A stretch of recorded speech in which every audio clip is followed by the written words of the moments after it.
My name's Emma Redfern. I'm a consultant in emergency medicine at the Bristol Royal Infirmary. And I'm Michael Clancy. I'm a consultant in emergency medicine in Southampton. And we're going to talk about our posters today. It just turns out we have a common theme of use of checklists in the emergency department, but have used them in very different ways. And so Emma's used her checklist with staff, and I've used the checklist with patients. And both of us have had the support of the Health Foundation to undertake these projects. And we thought we'd like to tell you what we found. Okay. So our poster was looking at improving reliability and safety in overcrowded urgent care systems. We know that crowding in the ED is very common, and it's related to a much higher rate of clinical incidents than when we're not crowded. And when we looked at our clinical incidents, we realised that basic omissions in the level of care were quite common, and people just lost track of what they needed to do because the department had become so crowded.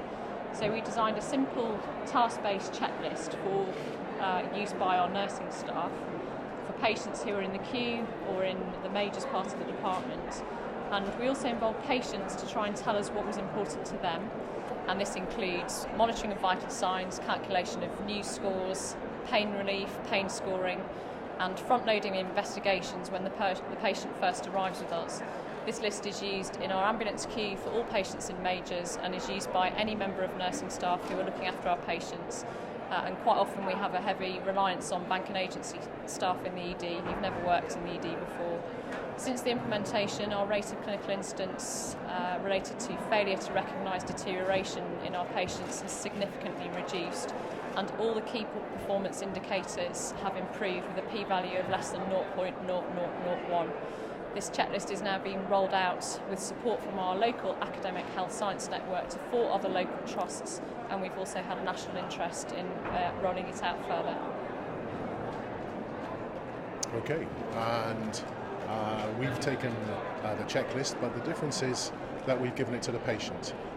We took all of the things that from the patient survey that they complained about and constructed a list of positive statements about what should happen and invited the patient to be the observer of their care and feed back to staff if those elements were not delivered, having forewarned and engaged the staff in this process. And we found that those patients were willing to be empowered, and that the frequency with which they reported negative events in the checklist dropped from 30% to less than 3%, and that was based on studying about 4,000 patients with their checklist. So we think it's got some potential, and the next phase is further development, working with patients and our staff for an even more relevant checklist, and that's being funded by the Health Foundation. If you'd like any further information, my email address is emma.redfern@uhbristol.nhs.uk. And mine's mike.clancy@uhs.nhs.uk. Thank you.